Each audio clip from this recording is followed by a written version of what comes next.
Good morning, everybody. This is May 7th, and this is yoga, online yoga with Via. We're going to start that we always start on our back supine. And I'm going to mute everybody except for Kathy.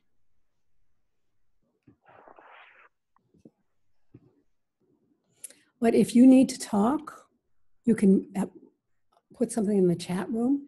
You can raise your hand. I'm a little leery to say that because Caitlin said the last time she raised her hand, I ignored her or didn't see it. But you can raise your hand by going into clicking on participants and going to the participants window. So those are ways you can, or you can unmute yourself. So here you are lying on your back, just noticing your breath. Just taking some time to come into the room. Remembering where you are and who you are.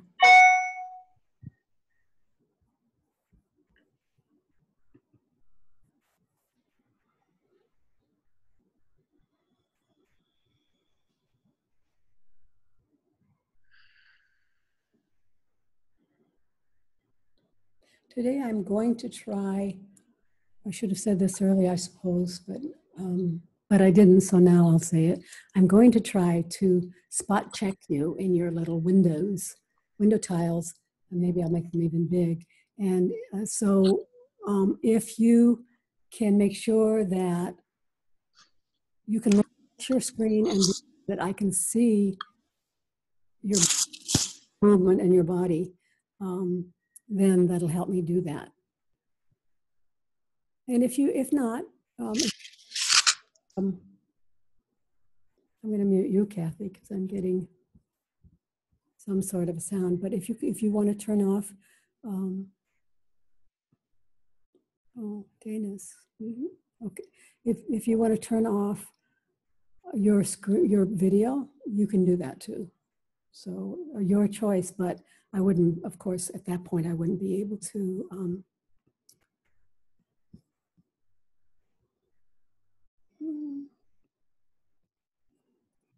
I wouldn't be able to help you or look at you.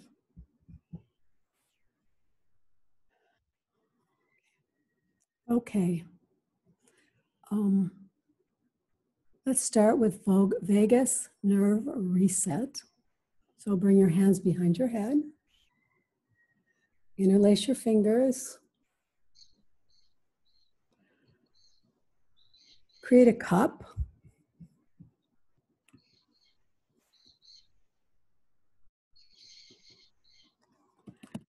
And then from here, without moving anything but your eyeballs, shift your eyeballs to the right.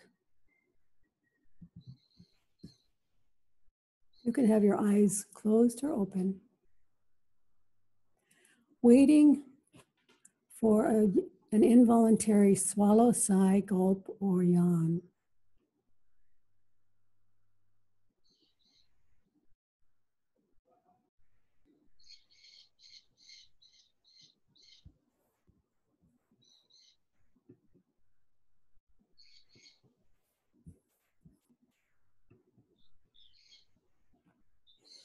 And then come back to center. Shift your eyeballs to the left. And wait. Keep them shifted. Don't strain. It's just a gentle shift. Waiting and looking for a yawn, a sigh, a swallow, or a gulp.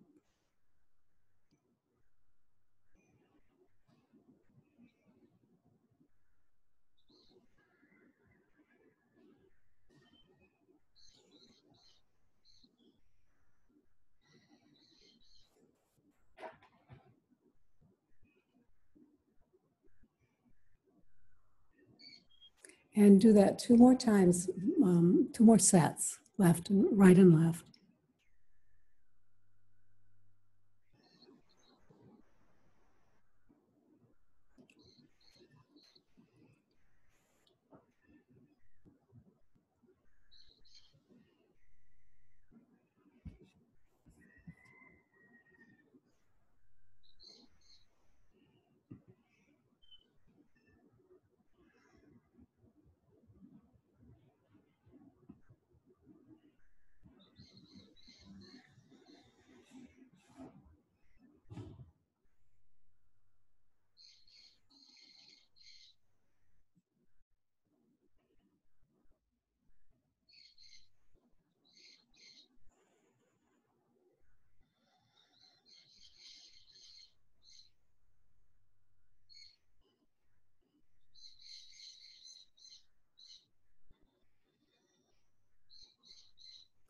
And then go ahead and start to head ramping. So keep your hands behind your head or not. This is your option.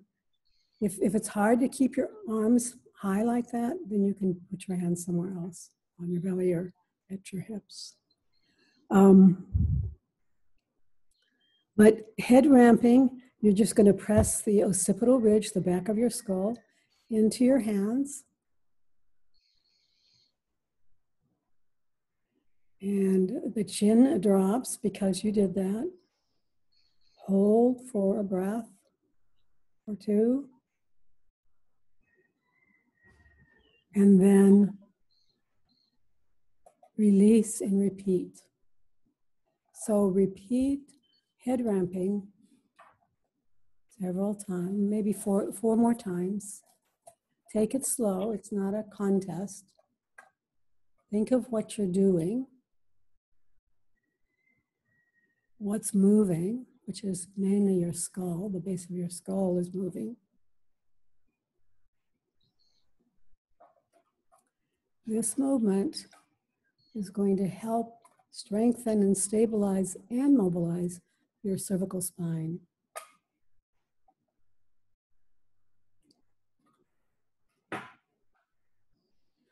The cervical spine, the vertebra in the cervical spine basically wants stability,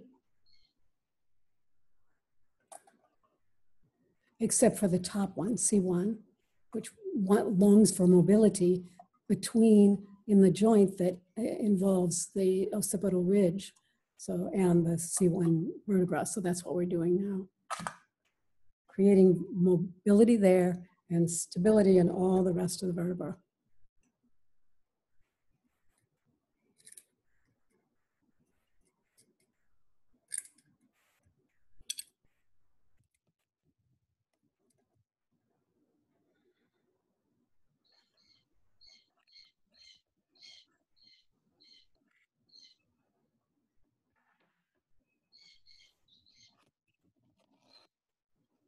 And when you're finished, you can do just a gliding, this is a little different.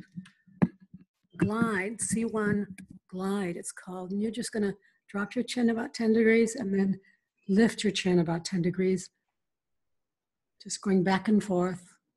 It's the same, actually the same joint though that you're using.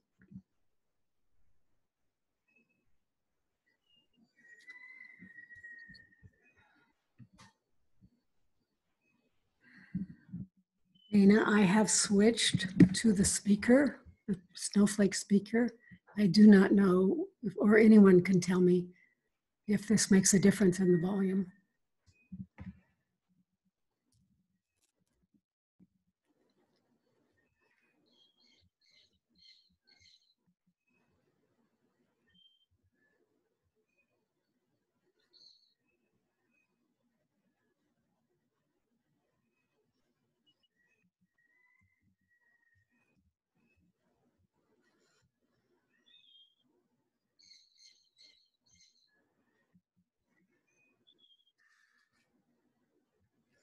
And now we're going to continue our introduction to the class, which is almost always the same or similar. And we're going to do, the first thing we're going to do is ribcage breathing. So put your hands, create an L with your hands, and put your thumbs, face your thumbs toward the floor, and the fingers towards the top of your rib cage. And then breathing on the inhale, expanding the rib cage, not only side to side, but also back to front. This is called rib cage breathing. Someone in my Pilates community pointed out that this is the basic Pilates breath, diaphragmatic or rib cage breathing or thoracic breathing. All of those are the same thing. But it's also the breath that the nurses are teaching people with COVID-19.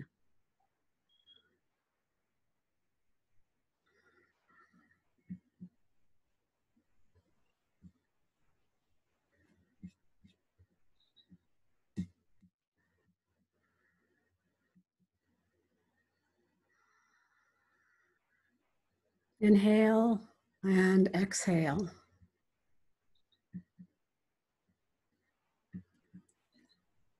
And inhale and exhale. I'm checking other people. I can see a couple of you. The rest of you are either have no video or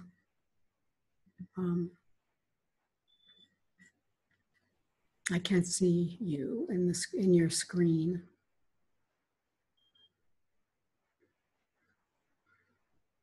Just do a few more of those.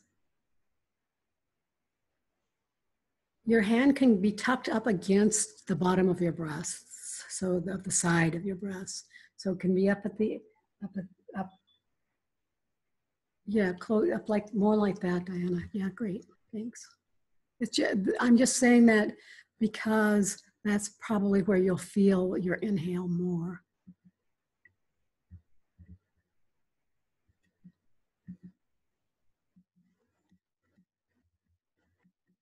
And now I'm going to teach you another breathing pattern that I believe, and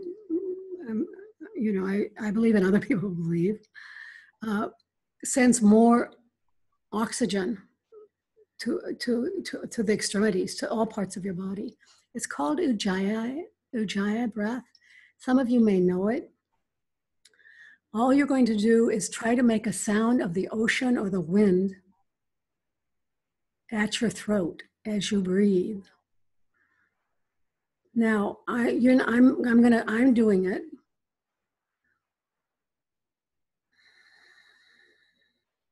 And it's a noise that the individual person who's making will hear, but mostly other people won't hear it. Unless you have a room full of yoga Ujjayi breathers, then maybe you'll hear the breath. When I first started practicing yoga, there were some teachers who would have you do this Ujjayi breath throughout the practice. But what I want you to do, and I know that you may not catch it the first time, is see if you can make this sound. It comes by closing the bottom of the throat a little bit. I'll bet Dana can make it. She's the voice teacher in the room.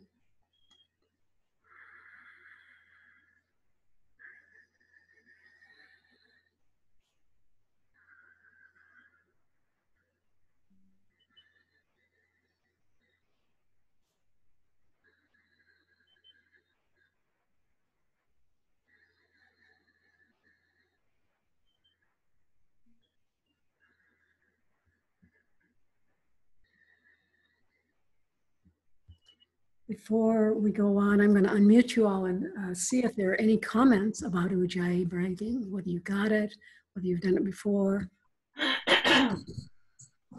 Anyone care to share? I'm going to unmute you all. Oh, I don't seem to be able to unmute all. Oh, there they are. Not Leslie, she's probably on permanent muted for some reason. Does anyone have any comments about Ujjayi breathing? I have a funny comment. My dog does this all the time. Oh, that might be. Well, I'm not sure that that's Ujjayi breathing. It's not related. No, it sounds like it's inside, like him breathing. I mean, I don't know, like you're saying. It sounds like it. Sounds like that. Okay. Yeah, like he's super relaxed, and he does that kind of breathing. Okay. So Ujjayi breathing. There's one comment. And practice this in your home practice. It has some very nice benefits in terms of sending oxygen. There's lots of other benefits too, by the way. If you have a lot of phlegm in your throat, Ujjayi breathing will help with that. And there's some other mentions of benefits, but the reason I'm choosing to teach it to you, and I would encourage you to practice it, is that it does a really good job of sending oxygen throughout the body. Let's go on and start with some basic. We're going to stay supine for a minute. Let's start with some basic hip lifts. I'm going to pin Kathy again.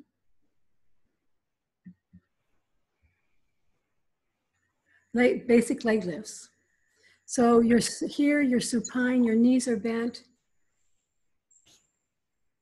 and you're going to lift your right knee towards your face up to 90 degrees, and then bring it back down. So, and think of this as a movement at the hip joint.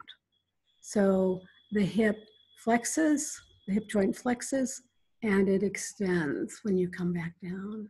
And just do that a couple more times. And try to keep everything else quiet. The other leg not moving, the pelvis not moving, the torso, your face, everything quiet.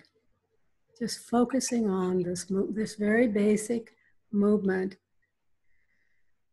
called leg lifts. Slowly. If it hurts, make it smaller or stop altogether.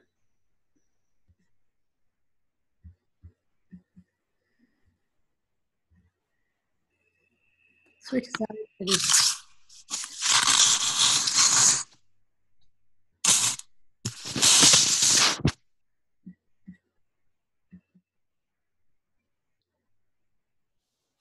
I muted you, Kathy.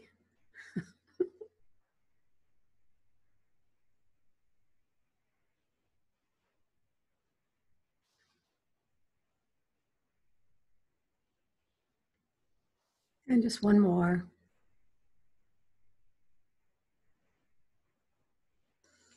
And now, so that was a flexion and extension at the hip joint. Now we're going to do an abduction, adduction. So dropping your right knee, your right bent knee out to the right, and then bringing it back. So adduction and abduction. Abduction going out and adduction coming in. Don't use any other part of your body. Don't use the other leg or your pelvis. And if you feel this in the groin, then you've gone too far, because the groin muscles are hip flexors. And this is not a hip flexion movement. If you'd like to, you can put your hand on the outside of your thigh and add a little bit of awareness and weight to this. Out, and so knee drops. I'm going to look at how people are doing here. And when I first started doing this movement, I had to do it very slowly because I always involved my hip flexor. So I knew that it wasn't a pure abduction, adduction movement for me at that time. It became, my range of motion became bigger as I kept repeating this within the range of motion that I had. Go ahead and switch sides, everybody. So keep the hips even.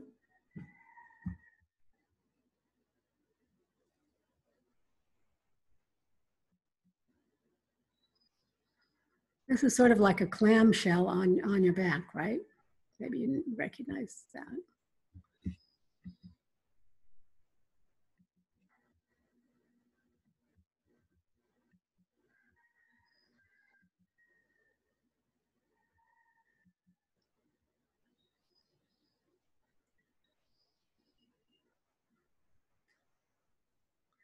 The last move we're going to do in this triplet is a rocking figure four and then we're going to add resistance. So the rocking figure four,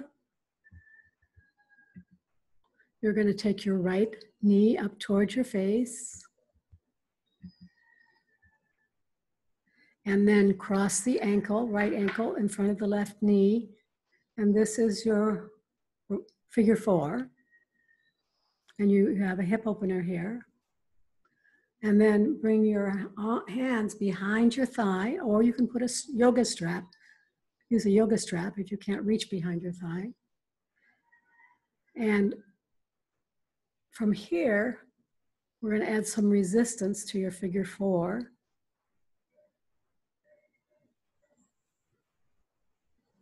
Kathy's doing something with her computer, so I'm going to wait for her.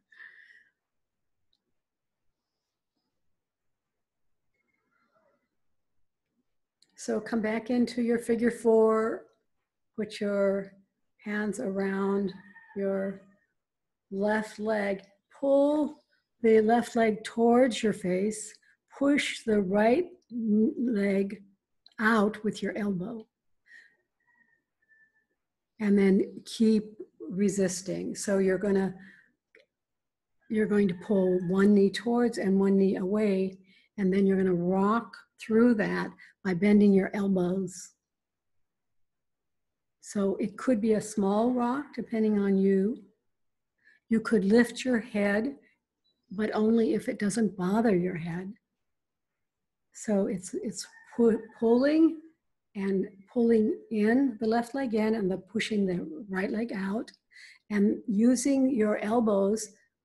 You straighten and bend and straighten your elbows is probably the easiest way to talk about this once you've found the shape. Bend and always resisting, always moving. You should feel a nice stretch along the outside of the thigh. You should feel something of a stretch on both thighs, actually.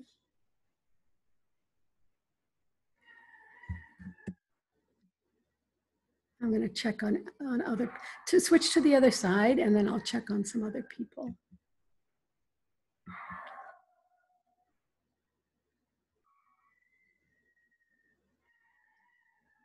So bring your right knee or your left knee up.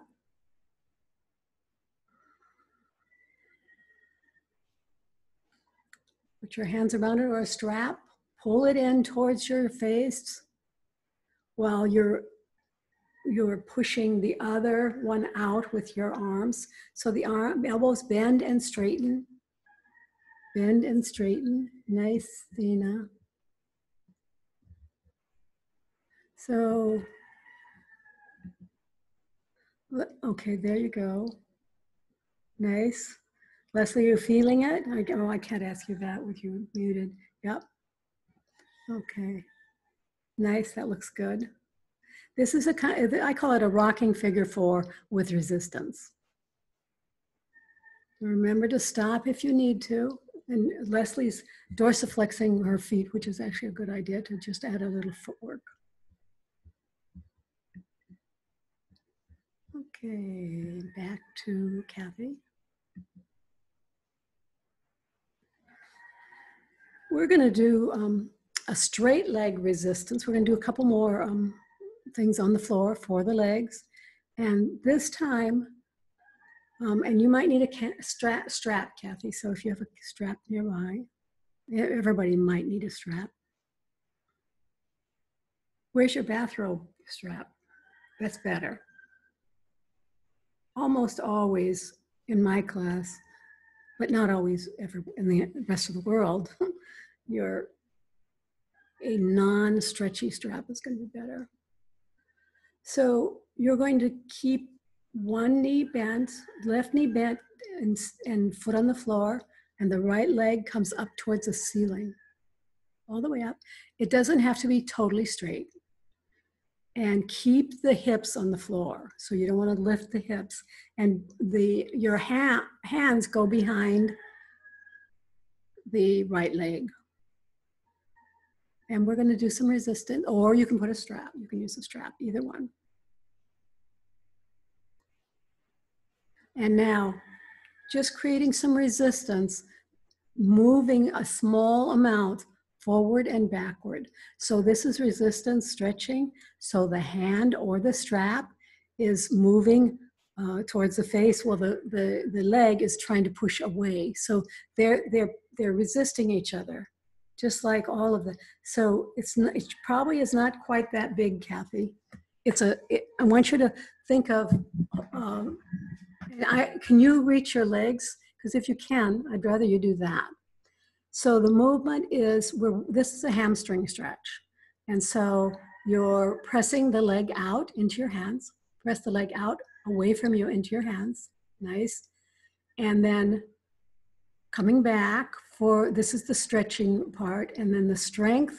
So there's always a stretch and a strength and a resistance movement.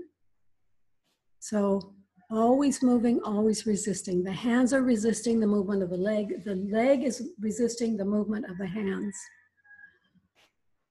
One of the nice things about resistance stretching is that it creates both strength and flexibility in the belly of the muscle. And here we're working on hamstrings. And actually, one of the more interesting things to me is that tight hamstrings can resonate up, go up, move up into the lower back and affect the lower back and the core, actually. So this is a straight-legged resistance stretch. Hamstring, central hamstring. And switch legs.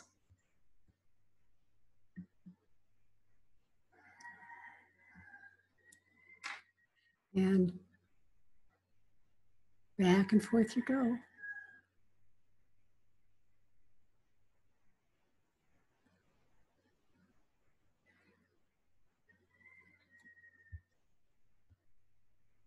So be sure that you feel the resistance. So if your leg is coming forward, the hand is winning. And if your leg is going away from you, the leg is winning. Try to feel that. It's not a contest, but it's a dance between those two pieces of resistance. Nice, Leslie.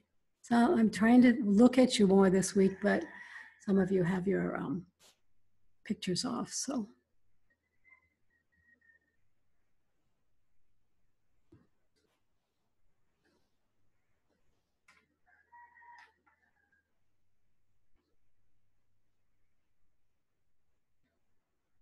And then go ahead and drop your legs, bend, keep your knees bent, and take your left leg a little, spread your legs apart a little bit, your bent knees apart, and drop your right knee in towards the floor. And put your left ankle on top of the right knee. Now you're going to create a quad stretch. This is a nice across, it should be across the top and the outside quad. And so just remember, you should know how to do this because I said it's a resistance stretch. So you're going to create you're going to be moving. The ankle, top ankle is pressing down and the knee, right knee is pressing up, and you're moving. Sometimes the ankle wins and sometimes the knee. So when the knee is moving up and winning, that's the strength side of the pose, and then the other side is the stretch. And you ought to be able to feel a really nice stretch across the quad.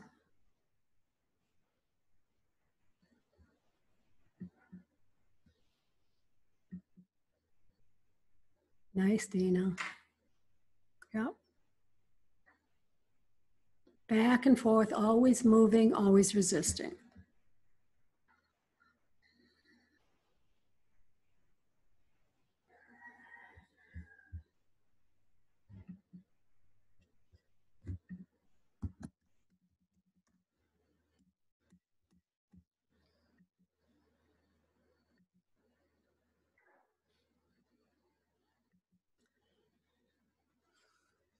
And go ahead and switch sides. Well, I just got a report from Caitlin that Parvin couldn't get into the meeting, technically challenged on that. She needs more help, but she's watching the last class, the Monday class, so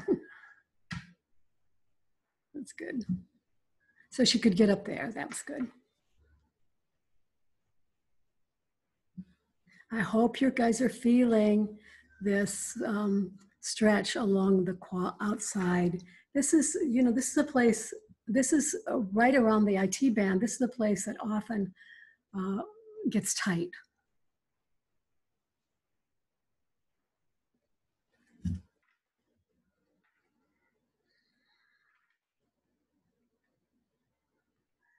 Just do it a couple more times.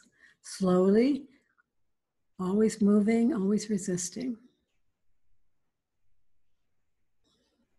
I really like resistance stretching because of the fact that it's a stretching practice that stretches the belly of the muscle as opposed to the ends of the muscle, the ligaments at the ends of the muscle.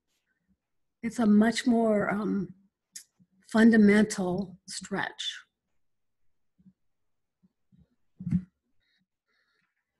And I think it's important to tell you that because you may sit there and say, why am I doing this?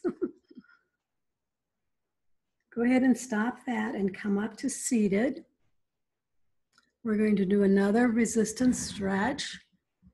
Trying to think whether I should have Kathy do it or whether I should demonstrate it. Go ahead and bring your legs in front of you, bent knees in front of you, with your soles of your feet together and your knees wide.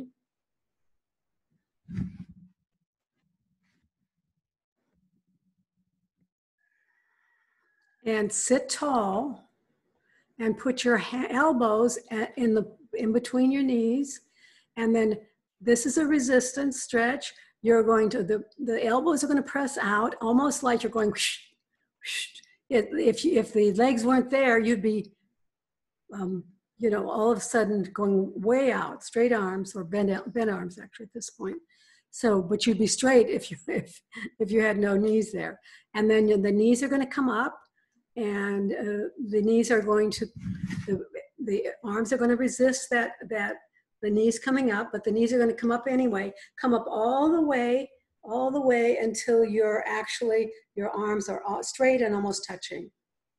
So you can come up farther than that, Kathy. And if your legs might start shaking, by the way, with this. And then the down movement is, so the hands press down, but in the meantime, the inside of the knees are resisting it. So if I were you, I think it's helpful, although I don't think it's cute until another layer of this, but I would, as you're coming up, I would round my spine a little bit like a cat-cow. And then as I'm coming down, come into a flat back, forward hinge. So elbows bent on the knees, Kathy. Yes. Now coming up, so the knees push up against the arms that are resisting the knees, and all the way up. And you can round back into take your belly back, and then the arms come up. Come up until you start to feel a shake in your legs. This is a groin, this is working on the hip flexors and the groin. This is a groin stretch. There you go. I'm going to look at other people and see how they're doing. Keep going, everybody.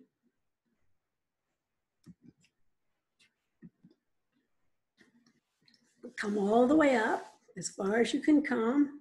But remember, you've come back into a little, a rounded spine, a humpback cat, and then press down and come forward in a flat back hip hinge. So you're adding a little bit of spinal work to the movement. But what this does, nice Diana. What this does is the basic movement, the basic work is in the groin. And then we're going to do another one of something like this in a minute. That is a resistance stretch movement, but this is a lot of resistance stretching today. But I like these movements. We're going to work on the psoas now, which is one of the big hip flexor muscles. It comes all the way up to the rib cage and goes all the way down to the thigh. And so here you're going to sit with your legs in front of you, one leg straight and one leg bent. Not out to the side though, bent up toward the ceiling. Hold on to the bent knee, lift the not the bottom leg, not the straight leg, lift the bent knee leg, and then come backwards. Same thing, roll back as far as you can go back, pulling in the belly, as far as you can go back without falling over, and then bring yourself back up slowly. And can you go to the side, Kathy, to show this? Because it's a nice way to look at it. So one leg is straight, the other knee is bent. You're hugging the bent knee, lifting your foot up, rounding back as far as you can go. More than that, Kathy, unless you fall down. And pull your belly in. Nice and oops, there she goes. So just a little bit before that. And then pulling yourself back up using your psoas. So this stretches and strengthens the psoas. The psoas is often tight and inelastic because we sit so much. You can imagine that this muscle in the front of the groin at the hip is compromised by sitting, elevated sitting, I might add. One more, and let me check some other people out here.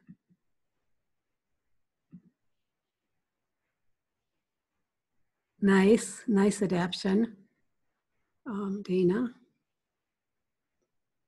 Switch sides, everybody.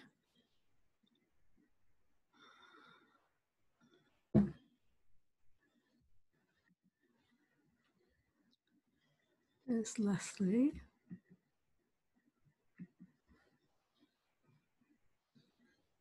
Go back farther if you can. You want to really catch this muscle. But if your leg starts lifting, if the straight leg starts lifting, then you probably have gone too far. So curl back, round back like a cat-cow, and then come on back up to straight. Just a couple more of those, you guys. Looks good, Leslie.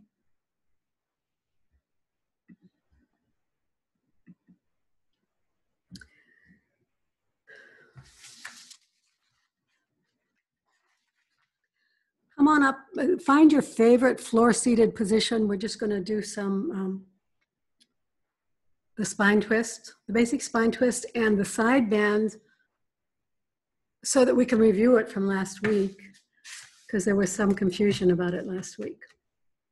So, and then we'll do a flat back hip hinge. So find your favorite floor-seated position.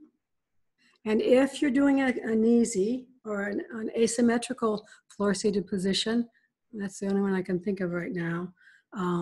Just be sure that you've put a washcloth under your the buttocks that's sinking, because you want to try to have good posture here. Just bring your hands to your heart. Press your palms together.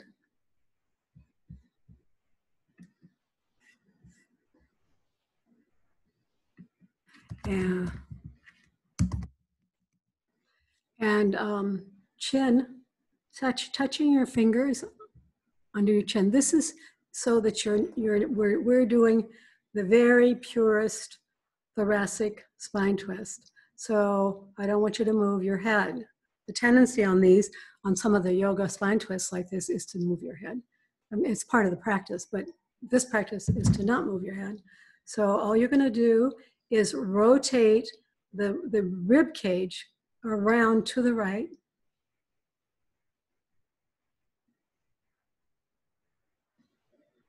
Notice how far you can go today. Come back to center. Rotate to the left. Feel the height in your spine. Via? Yes. If I can't sit back on my heels, what do I do?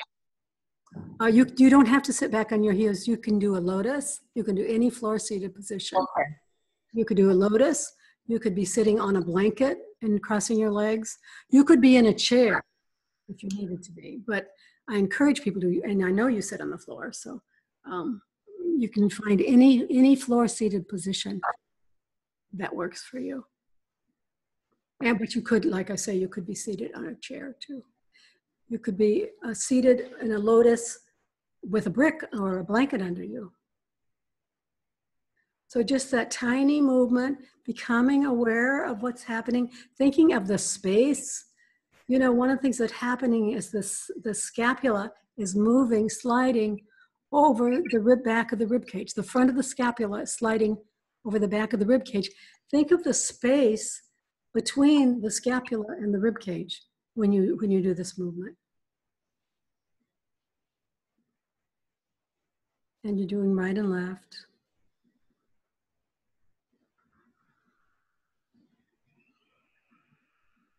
And one more.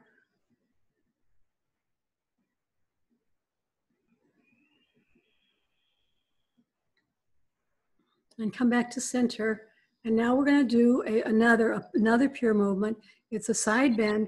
All you're going to do is drop your right arm towards the floor. Drop it towards the floor. You may have to bend it actually, because the drop would be pure if you were seated on a chair. But it's just the idea of the armpit moves towards the floor. You can put your other hand on your rib cage, high up, fairly high up, so that you can feel the expansion of the vertebra on the opposite side. So compressing on one side and opening on the other. And then slowly come back up to a straight spine. Other side, just dropping very slowly. The armpit drops. You may want to bend your elbow here. Dropping slowly. You can put your hand, your opposite hand, on your rib cage. It's like a teapot. But try to keep your hips, your sits bone, even on the floor, so that this movement is actually at the waist. And come back up. We're going to do the just a couple more of the side bend, of the spinal twist, to see if we have range of motion, because often bending side to side will give us more range of motion in the spine twist. So go ahead and bring your hands together, fingers by the chin, and then slowly rotate the rib cage. I'm going to go check on people. Slowly rotate the rib cage as far as you can go. See if you have more opportunity, more space than you did before. There's no right or wrong answer. And do it one more time. You look good, Diana. That looks good.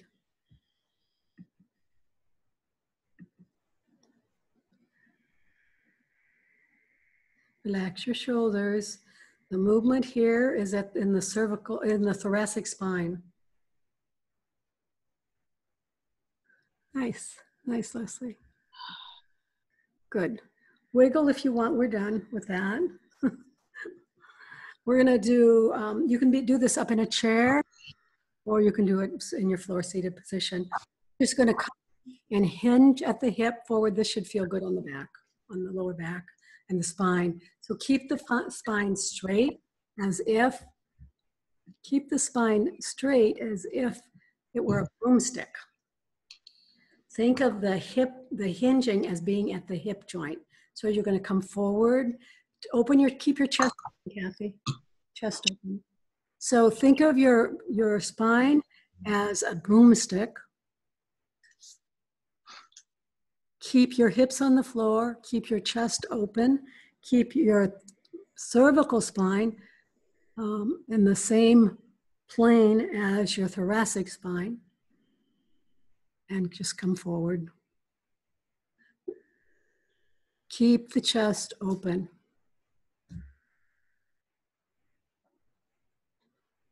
And whenever you've come as far as you can go, take a couple breaths, and then come back up. Use your abdominals to bring yourself back up. And come back up, same thing, all the way back up to standing or to seated. And then one more. This time we'll create a forward child's pose if we can. So coming down as far as you can, with your back not rounded. And then at the end, create a little curve. And you could put your head on a pillow or a brick. And hopefully this is a restful pose. So the curve, you want to have a flat back hip hinge most of the time. My experience, you always want to think of that, the spine not rounding. But if you have a long, slow curve, that's healthy. But otherwise, if you're rounding your back all the time, either at the top or the bottom, you risk compression fractures and herniated discs. So that's why I like that. Come on up to standing, everybody. We're going to do short foot and balancing on one foot and something else. Come up to standing near a wall or near a something that is going to support you.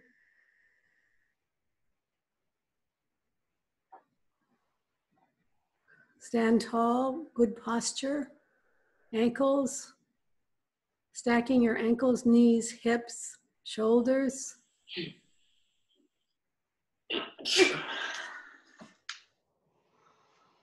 And your feet are forward with the front foot direct in front of the back. We're standing on something? You don't have to stand on anything. Kathy stands on something. Okay. She thinks that we can see her feet better. And I think that's probably true. So short foot. Oh, Kathy, I'd rather you be facing the front, facing towards the camera, the other direction. Okay. So starting on your right foot, you're just going to lift your toes and spread them. See if you can spread the right toe away from the rest of the toes. And then slowly bring them down and press on the toe pads, including the big toe pad.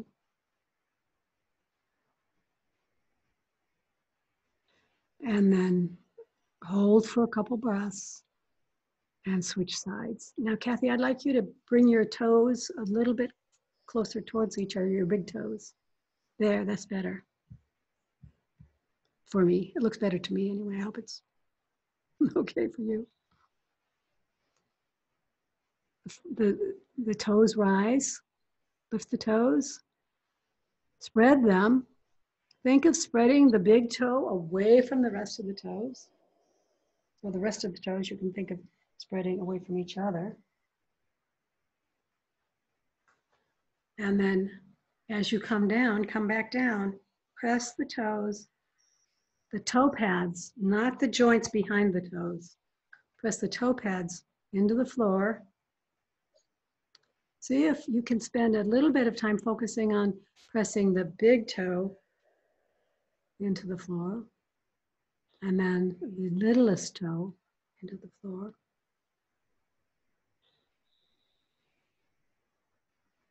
When you do that, you're working on both the arch that comes from the big toe to the little toe and the arch that comes from the front to the back. Do this a couple more times, right, left, couple sets.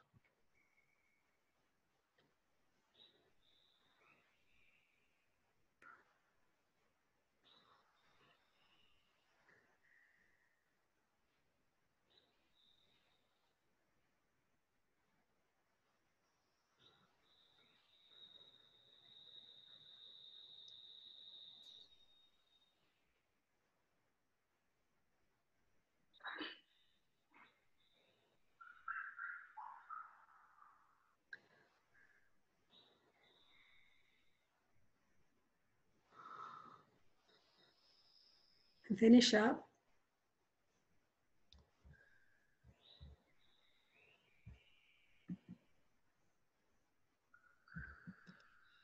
Leslie, can you soften your knees a little bit? Yep, there, better. When you're standing in good posture, you shouldn't be hyperextending your knees, although it's going to look different for each of us. But soft knees is a good rule. Oh, I lost you.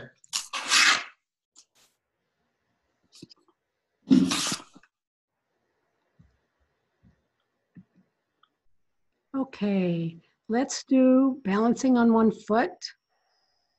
You could keep soft knees on this one too. What happens if you hyperextend your knees is you actually are throwing yourself off balance.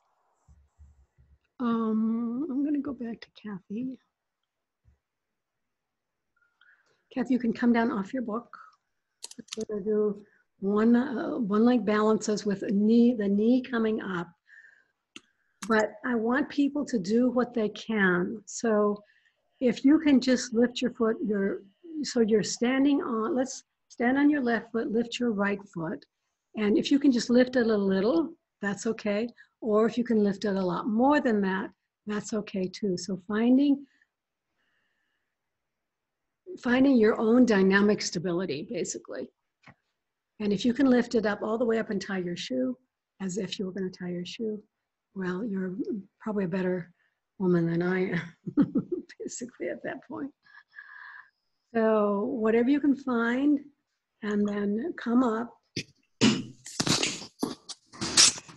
then I'm going to go get my timer for the next side. We're going to do 30 seconds.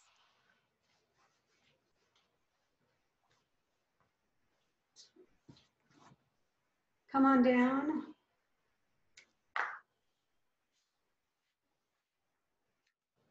And start on the other side. 30 seconds. Hold on. Remember, it's your own personal ability to lift your one leg and stand on the other.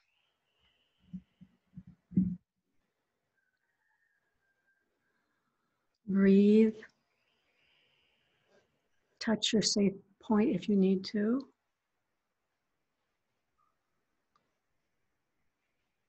There's lots of different versions of this, but any version that you love. I don't care for, go ahead and come down. I don't care for tree pose. I mean, if you're in a yoga class doing tree pose, do it. But the only reason I don't do tree pose is because you're adding a dimension by rotating your hip out. This is a pure movement of balancing on one leg, whereas the tree pose adds balancing on one leg plus hip rotation. So as you know, I like to keep things pure. Do this one more time on both sides. I'm going to start the timer. So if you can, just be there without touching the wall. Stand as straight as you can. Soft knee, slightly soft. 9 seconds left. And of course, you could actually do more than 30 seconds. Go ahead and switch sides.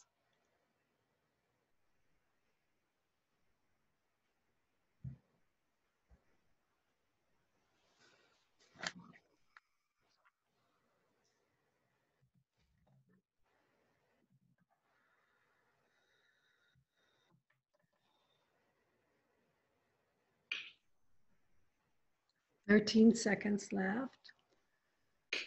Balance is power.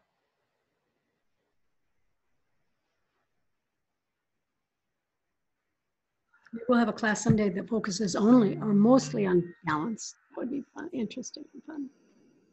Let's come down. Now you're standing in good posture. Bring your arms up in a Y. So arms up, good posture, open chest. Arms come out to the side and out in a Y. Say to yourself, I have things to give. I'm going to unmute you to mute everybody. I have things to give. I have things to give. And then hug yourself. And things to receive. I have things to receive. And open up again. I have things to give. I have things to give. And hug yourself again. And things to receive. I have things to receive. There, nicely done. Now go to the floor and we'll do the Yoga Nidra 61-point guided meditation. Just find a comfortable place. Be sure you're warm. If you're in a cold climate, you may want to put a blanket on over your body, and you may want to put a small towel over your eyes. I'm going to be asking you, I'm going to stop. I'm going to mute everybody. And I'm going to be asking you move your attention to various body parts, but not to move the body parts. This is called 61-point guided Yoga Nidra meditation. I would have said I had turned everybody off, but I think maybe I didn't. Now I did. Except for Kathy. No, my mute all button is not working. Well, let me see. You guys don't have to do anything. I'll just mute you. Okay, I think everybody's muted now. Okay, just go ahead and start to notice your breath. Maybe it's different from when you came in. Bring your awareness now to the center of your eyebrows, center of your throat, right shoulder, elbow, wrist, right thumb, second finger, third finger, fourth finger, fifth finger, right wrist, elbow, right shoulder, center of your throat, left shoulder, elbow, wrist, left thumb, second finger, third finger, fourth finger, fifth finger, left wrist, left elbow, shoulder, center of your throat, spiritual heart center, right side of your chest, heart center, left side of your chest, heart center, navel center, center of your pelvis, right hip, right knee, right ankle, right big toe, second toe, third toe, fourth toe, fifth toe, right ankle, knee, hip, center of your pelvis, left hip, left knee, ankle, left big toe, second toe, third toe, fourth toe, fifth toe, left ankle, knee, hip, center of your pelvis, navel center, heart center, center of your throat, center of your eyeballs. This completes the 61-point guided meditation. Go ahead and start to notice your breath again. And you can extend your legs. Straighten your legs and bring your straight arms overhead by your ears. Stretching in both directions. Trying to create space between your pelvis and your rib cage. One side and then the other. Wiggle your fingers and wiggle your toes. And hug your right knee to your chest. And then your left.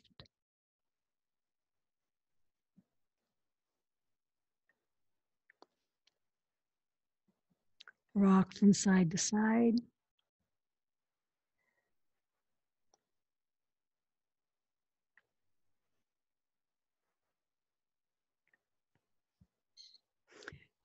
And roll over into a fetal position. You can use your bent elbow, bottom bent elbow, to rest your head on.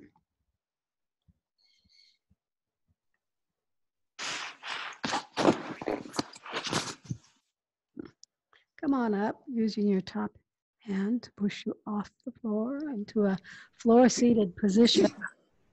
Bring your hand to the heart.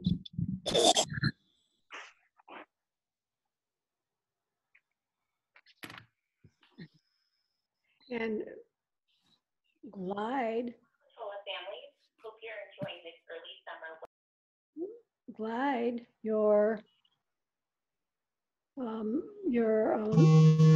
edge. What is that? Well, I can't control all the noises, can I? So glide your occipital ridge over P1 and nodding forward. That should be a familiar placement for your occipital ridge. We're going to close the class by saying to each other, Namaste. Namaste. Namaste. No. Thank you, everyone. Thank you so much for coming. Thank you. Good class, everyone. I'm going to turn the recording on.